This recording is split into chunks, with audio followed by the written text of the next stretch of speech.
Hola, ¿cómo están amigos y amigas? Sean todos bienvenidos. Ahora que estamos aquí con la compañía de Jorge Castro, quien tiene unas palabras para decirnos, así que les tiene que saludar y vamos a platicar un poquito con él. ¿Qué tal? Un gusto, un honor estar contigo aquí. Un saludo a la diáspora, a todo el pueblo salvadoreño. Realmente estamos ahorita en la pausa de la plenaria y estamos con tiempo para medio dialogar con ustedes, felices de comunicarnos con el pueblo salvadoreño. La verdad que nosotros estamos aquí gracias a ustedes, gracias a Dios primeramente, y estamos tratando pues precisamente de acompañar esta cuestión que es histórica, porque El Salvador está pegando ese viraje que realmente necesitaba, y es algo histórico porque no vamos a tener otra oportunidad. Esta es realmente la última oportunidad que tiene El Salvador y la única de haber pegado este viraje y de vivir realmente en una independencia. Nosotros estamos aquí viviendo en una independencia donde tomamos las decisiones por el pueblo, conectados totalmente con el pueblo, porque ¿qué es lo que hacemos? Nosotros realmente hacemos el territorio los fines de semana porque es importante, ahí nos sensibilizamos de lo que la población necesita, recolectamos esa voluntad del pueblo porque nosotros somos representantes de ustedes, de la diáspora, del pueblo, de todos los salvadoreños, donde quiera que estén. Entonces, bueno, más con la diáspora que de alguna manera y directamente ayudó tanto a El Salvador a poder subsistir en todos estos años nefastos donde todos estos gobiernos de Arena y del Frente realmente robaron vidas, robaron esperanzas, nos enseñaron a no creer en un futuro y ahora estamos creyendo en este nuevo futuro gracias a ustedes, con todo el apoyo que tenemos de ustedes, y todas estas decisiones que estamos tomando de manera continua, las tomamos con carácter, con decisión. Por ejemplo, en las comisiones que estamos, como en la comisión de sobresueldos, es importante que ustedes sepan que ellos cuando llegan a sentarse ahí llegan con una agenda, y la agenda es ser rebeldes, ser irrespetuosos, no entienden que el pueblo salvadoreño es el que está atento, y en segundo lugar buscan algo específico, y es que suspendamos la sesión de las comisiones, porque en ese momento ellos ganan si nosotros la suspendemos. Por eso es importante tratar de no suspenderla.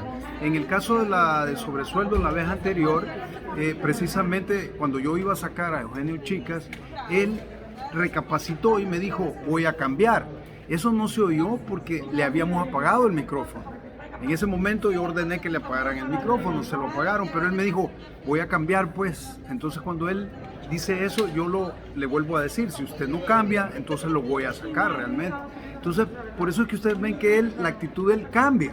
Posteriormente de eso cambia y se sienta y empieza a contestar ya las preguntas de manera correcta. Pero ellos buscaban precisamente que nosotros suspendiéramos esa sesión. Si lo hubiéramos suspendido de esa manera, ellos hubieran terminado ganando. Entonces, este tema de los sobresueldos es un tema súper delicado porque la población debe entender de que todo ese dinero que se robaron, que fue millones con el cual compraban impunidad, precisamente no dieron en hospitales, no fue a dar en escuelas. Entonces yo me pregunto cuánta gente murió a causa de que no había medicinas o que no había una unidad de salud conveniente. Entonces esto es importante que se conozca. Por eso es que ellos llegan de esa manera rebelde. Portarse rebelde es fácil, no requiere ningún arte. Entonces, pero nosotros tenemos esta visión de país que es la visión de nuestro presidente Nayib Bukele, y precisamente estamos acompañando esto hasta el tope. Cuando nosotros, por ejemplo, sentamos a Cristiane ahí, no solo nos estamos arriesgando, nosotros arriesgamos a nuestra familia. Estamos aquí realmente espadeando con grupos que han tenido el poder, que tienen mucho dinero, en el cual jamás ellos habían pensado estar sentados respondiéndole al pueblo salvadoreño. No, y de hecho cuando tú se lo mencionas, se ve que se lo dices con carácter, pues. Y eso como que también a ellos se ve que hasta tragan grueso, porque realmente ellos nunca se imaginaron estar ahí. Ellos creyeron que iban a estar gobernando por los siglos de los siglos. Sí, así es. Y ellos tratan como de cómo manchar la credibilidad de todas las personas. Bueno, en el caso mío, bueno, yo tengo casi 57 años de edad, ya estoy por cumplir los 57. Pero luce de menos, familia, créanme. Nada que ver, ya le vamos a pedir cuál es el secreto. Ya le vamos a pedir el secreto. ¿Okay? Entonces, soy el mayor de la bancada, soy el de más edad, inclusive de Carlos Bru. Carlos tiene 54, yo tengo 57 y para mí es un honor estar representando al pueblo salvadoreño. Ellos, por ejemplo, me imagino yo que tienen un esquema de estudio de todos los diputados, de los 56 diputados de Nuevas Ideas, y tratan de mezclar cosas de verdad con cosas de mentira. Por ejemplo, en mi caso, no sé si tú viste que ellos sacaron de que yo había estado como jefe, bueno, ellos dicen director jurídico del Ministerio de Trabajo. Por supuesto, tengo más o menos 27 años de andar en la administración pública. Jamás había estado yo afiliado a ningún partido. Este es mi único partido que he estado afiliado, de Nuevas Ideas. Y a mucha honra, yo he vivido en la administración pública.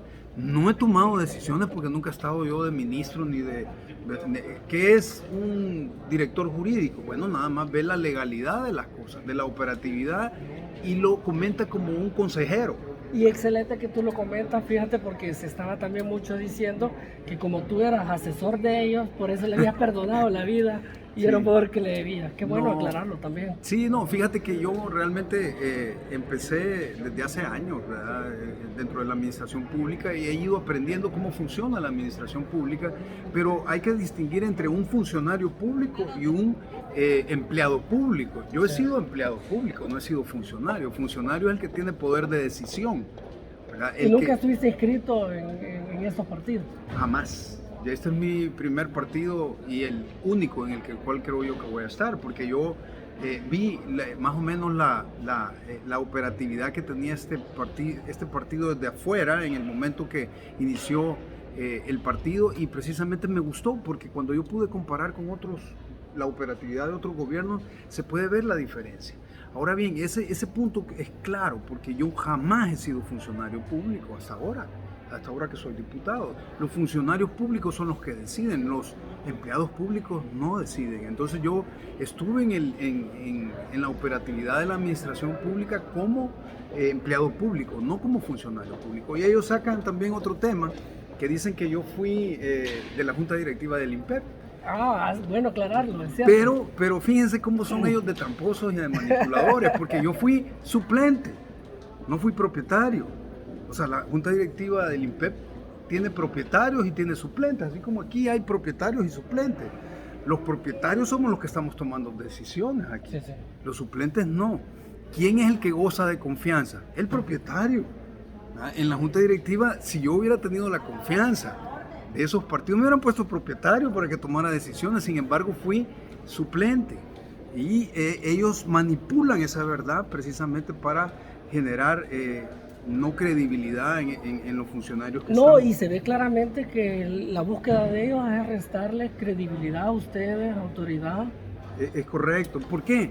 Porque como nosotros estamos tratando de hacer las cosas bien, ustedes como pueblo deben entender, cuando venimos y le ponemos impuestos a los periódicos, por ejemplo, que son, Eso fue doloroso. ¿sí? Que son sociedades mercantiles, nacen para ejercer el comercio. Si ustedes ponen un anuncio en el periódico, le cobran. Entonces nosotros venimos y le ponemos precisamente impuestos. Aunque ahora, gracias a ellos, nos dan hasta el 2x1 y la ruegan ¿Verdad que por sí? salir. ¿Qué cree que piensan ellos? Bueno, ellos vienen y dicen, realmente hay que desacreditarlos a como sea. Entonces ellos están gastando su dinero que tienen, que no es de ellos, sino es el robado, ¿verdad? Para precisamente desacreditar a todos los diputados de la bancada. Mucho se dice, ¿verdad? El pueblo también a veces tiene esa duda porque no hay el del conocimiento, ¿verdad? Anteriores legislaturas nunca buscaron el que el pueblo se diera a conocer. De hecho, el mismo pueblo no quería tampoco saber, porque sabíamos todo el manual de corrupción que tenía, ¿verdad? A veces se dice, ¿para qué hacer tanta comisión de sobresueldo, tanta comisión antifachada? Se nos están yendo estos sinvergüenzas. ¿Por qué nos investigan en secreto? ¿Cómo podríamos darle esa claridad? Lo que deben de entender es esto. Miren, la Fiscalía General de la República, que había estado manipulada por todos estos gobiernos anteriores, realmente ahora ha venido a funcionar, pero también se ha filtrado, se han quitado fiscales que eran corruptos. Aquí había justicia selectiva. Por eso es que ustedes ven que Tony Saca le dieron 10 años de prisión, y al empleado, que era el que imprimía los cheques, le dieron 20 años. Increíble. Es una justicia selectiva clara. Ahora, ¿quiénes estaban amarrados ahí? La Fiscalía y los jueces, algunos jueces. Entonces, eso se ha reorganizado en la Fiscalía, pero la Fiscalía ha sufrido bajas. Entonces la Fiscalía está atendiendo casos importantes también, y está dándole seguimiento a estos casos. Entonces, ¿qué sucede? ¿Por qué es importante la labor de la comisión? Porque nosotros estamos recolectando prueba documental, pero también cuando ustedes ven que ellos se sientan ahí y niegan, nosotros no le enseñamos toda la prueba a ellos. Entonces tenemos prueba documental probatoria Entonces, cuando sentamos a alguien es porque tenemos prueba, ¿verdad? Documental. Entonces es importante que ellos emitan ese testimonio verbal porque los estamos grabando. Entonces ese testimonio donde ellos niegan, lo cruzamos con la documentación y lo remitimos a la fiscalía. La gente dice, bueno, es que se están escapando. Ahora, la cuestión es esta, la comisión no tiene facultades de detenerlos antes. Y es importante la prueba testimonial que ellos producen en el momento que se les cuestiona, ¿ya? Entonces... Y miren, no existe una forma de congelarle sus cuentas para que no salga, no existe una forma como en Estados Unidos de cancelarle sus visas, su pasaporte para que no puedan salir. Eso es importante aclarárselo. Tendría, la fiscalía tendría que iniciar un proceso y pedirle al juez respectivo que genere una medida cautelar, por ejemplo. Entonces, al generar esa medida cautelar podría suceder eso, pero tiene que iniciarse el proceso. Mientras no pase ese proceso, imposible que obtengamos una medida cautelar. No está la prueba testimonial, no está lo que ellos han contestado. Entonces, nosotros juntamos lo que ellos contestan con precisamente la prueba documental. Por un lado, ahora, el pueblo debe saber que esa prueba documental nos cuesta mucho adquirirla, porque la han escondido en las instituciones. Por ejemplo, nosotros conseguimos la certificación de probidad. ¿Por qué la certificación de probidad? Porque cualquier sobresueldo, ¿verdad?, y va a dar precisamente a un incremento patrimonial no justificado, a tu patrimonio. Sí. Entonces no lo puedes justificar porque fue un sobresueldo que no es legítimo. Te lo pagaron debajo de la mesa, mensualmente. O debajo del saco, como se lo dieron al fiscal, ¿no? Así es, ¿verdad? Entonces vamos a ejemplificar. Vamos a ejemplificar con los magistrados, algunos magistrados de la Corte Suprema. Les daban $20,000. Wow. Ya los mensuales. Ya los magistrados ganan. Ahora ven por qué andan ahí en las manifestaciones en la calle. Les hacen falta esos 20,000. Algunos magistrados, bueno, recibían $20,000 mensuales, pero también los magistrados ya reciben su salario, que anda cerca de los $8,000 mensuales, más un montón de prestaciones. Entonces, ¿qué sucede? Era comprada la impunidad. ¿Cómo creen ustedes que a Funes, por ejemplo, le dieron un finiquito en 2 días la Corte de Cuentas? Porque estaban comprados los magistrados de la Corte de Cuentas. Entonces, ese esquema de sobresueldo no solo se trata de nivelación salarial, como algunos analistas lo dicen, no, tiene que ver con compra de impunidades, tiene que ver con compra de votos de diputados. En ese momento les pagaban a los diputados y los diputados dejaban de representar al pueblo y votaban a favor de lo que les habían comprado. Entonces eso ya no existe aquí. Por eso es que ustedes ven a los de Arena, a los del Frente Molesto, porque ya no reciben ese inyectado de dinero que era dinero público para comprarlos. Aquí actuamos de acuerdo a la voluntad del pueblo, que es la que recogemos en territorio los fines de semana, y bajo la visión del presidente Nayib Bukele, que él conecta totalmente de una manera exquisita, diría yo, con esa voluntad del pueblo. Entonces, si ustedes se fijan, nosotros no podemos ordenar que los detengan. No tenemos jurisdicción y facultades para eso. ¿Qué facultades tiene la comisión? La comisión tiene las facultades siguientes: de llamar a todas las personas, de andar investigando y recolectando pruebas. ¿Para quién? Para la fiscalía. Pero dentro de esa prueba, insisto, hay una prueba testimonial necesaria, que es cuando los sentamos ahí. Ellos mienten en ese momento y dicen: no, yo no recibí eso, yo tenía una doble remuneración, yo recibía estipendios, pero no eran sobresueldos, y empiezan a mentir. Ahí se constituye una prueba esencial para la fiscalía. Entonces, y el fiscal va recibiendo la prueba y él ya hizo el análisis, ya tiene paquetes para poderse presentar, pero deben de acordarse que ellos el patrimonio no se lo pueden llevar. O sea, ellos tienen su patrimonio. Dicen, bueno, Cristiani ya se fue, pero Cristiani tiene un montón de bienes aquí, y si en un proceso judicial se determina que debe devolverlo, los va a devolver. El problema es cuando los funcionarios se van a países como Nicaragua, por ejemplo, que ahí ya no les importa la justicia, sino nada más acompañan a este tipo de funcionarios que son funcionarios que robaron millones, como el caso de Funes, como el caso de Sánchez Serén. Entonces, es cierto, algunos se van a ir. Si ustedes miran en la historia, países que han hecho estos procesos de purificación, de filtro de todos estos funcionarios, muchos funcionarios se van, otros mueren, otros van a terminar a la cárcel, se recupera mucho el dinero, pero hay una escapada en bandada. Nosotros no los queremos aquí, es cierto, los queremos presos, pero las leyes que ellos construyeron nos tienen un poco amarrados en ese sentido. También la funcionabilidad de la fiscalía, porque acordémonos que hemos cambiado al fiscal, pero la estructura operacional de la fiscalía, esos fiscales, yo no sé si ustedes vieron los fiscales que llegaron al Ministerio de Salud. Sí. Yo era De hecho, tú fuiste yo fui el asesor. de los asesores que lo recibiste. Sí, entonces ¿sabe por qué no los dejé entrar? Porque ellos llegaron a llevarse el equipo. Ellos se querían llevar ¿cómo se llama este? Tiene un nombre técnico, pero es donde están conectados todos los hospitales. Wow. Porque querían detener... El cerebro, digamos, prácticamente. Sí, el cerebro. Querían detener la operatividad precisamente en la lucha de la pandemia. Entonces ellos llegaron, el servidor se querían llevar. Entonces llegaron por el servidor, con una orden de allanamiento avalada por un juez. Pero... Y mire, increíble, porque lo que querían impedir era el buen funcionamiento que se le estaba dando al combate de la pandemia. Y no como nos dijeron y nos querían engañar, que había ahí chanchullo, que había ahí corrupción. Increíble. Y que ahí se había quedado. Entonces cuando yo llegan ellos, y si ustedes pueden buscar en YouTube el video, ellos llegan y yo les pido que muestren la credencial. Entonces me dicen, no, mire que no lee la chumpa, Fiscalía General de la República, apártese o nos lo llevamos preso, me dijeron. Entonces, sí podían llevárselo por eso. Realmente no. Todas las instituciones. Pero sí, violentando procedimientos. Exacto. Entonces vengo yo y no los dejo entrar, ¿verdad? Y entonces les digo que me muestren la credencial y que me notifiquen la orden de allanamiento. ¿Por qué?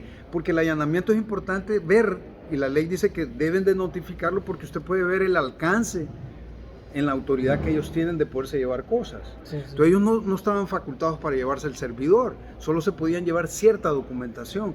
No querían que yo viera la orden de allanamiento para que yo desconociera. Entonces cuando no los dejé entrar me dijeron que me iban a llevar preso, pero como lo que nos sobra, gracias a Dios, es carácter, ¿verdad? Postura, porque esto hay que hacerlo con carácter, yo no los dejé entrar.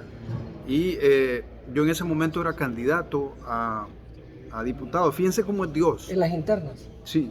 Bueno, creo que fue en julio. No, ya habían pasado las internas, creo. Ya estábamos esperando que se abriera la votación de todo el pueblo.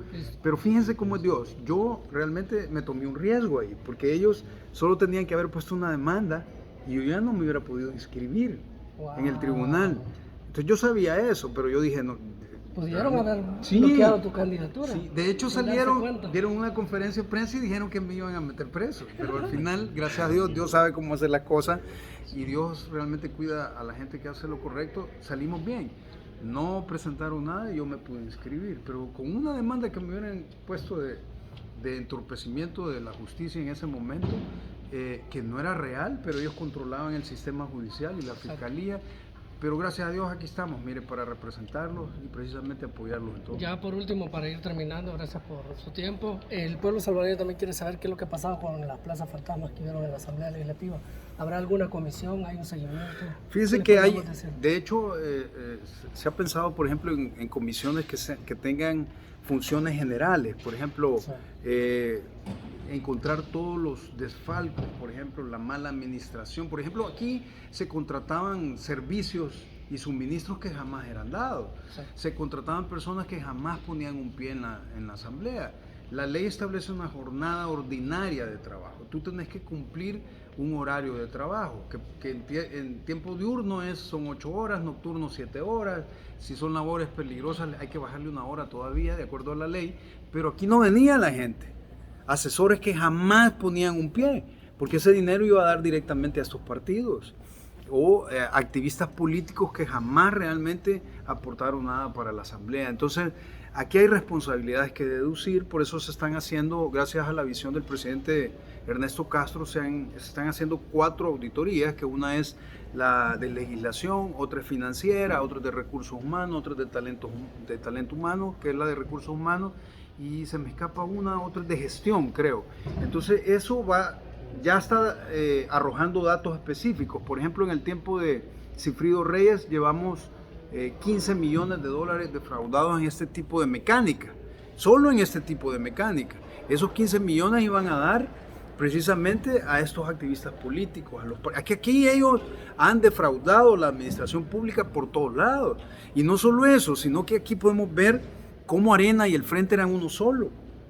Porque cuando vamos a ver los contratos de suministro, de servicio, por ejemplo, vemos contratos donde Sigfrido Reyes se los daba a Darling Mesa. Darling Mesa era una funcionaria y del partido de Arena, entonces podemos ver cómo había una fusión entre ellos en el robo. Por ejemplo, en las ONGs, venía Arena con el frente y le decía, bueno, haz tu ONG, yo voy a hacer la mía, nos desviamos los millones para las ONG. Entonces, aquí ha habido una participación de estos dos partidos y yo pienso esto, cuando se firmaron los acuerdos de paz, en ese momento hubo una fusión. El Frente nació como partido, pero en ese momento hubo una fusión entre Arena y el Frente y nos tuvieron engañados a todos.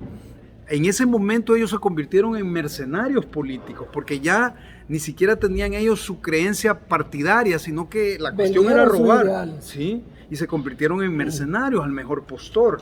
Entonces venía Arena, le daba dinero a los del Frente y los del Frente respondían a ellos.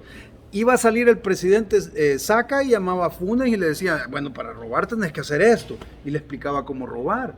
Tenés que agarrar los sobresueldos y comprar a la Corte de Cuentas, comprar a los magistrados de la Corte Suprema, tenés que comprar al fiscal general de la República. Y ahí se gestionaba toda esta estructura nefasta donde realmente violentaban las esperanzas de todo un pueblo. Se viene la ley de pensiones.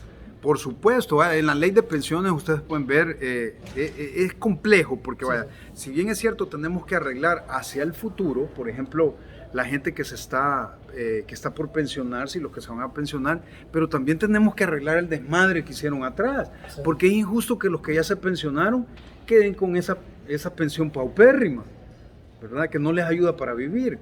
Entonces, si ustedes ven, el tema es arreglo integral, pero también continuidad, como sostenibilidad, diría yo, cómo puedes sostener, cómo vas a hacer para sostener las pensiones precisamente. Hablando de sostener, voy a sostener aquí. Entonces, podemos ver nosotros cómo en el transcurso del tiempo tenemos que abonar esa sostenibilidad. Vamos a hacer un ejemplo para que vean qué complicado es. Claro. Hay un montón de gente que se ha querido jubilar y no se ha jubilado porque la pensión es paupérrima. Muy baja.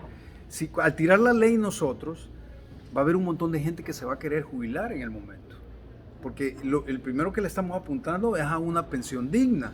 Entonces, ¿cómo va a ser el Estado para poder atender esa demanda en el momento cuando ellos se han robado todo el dinero de las pensiones?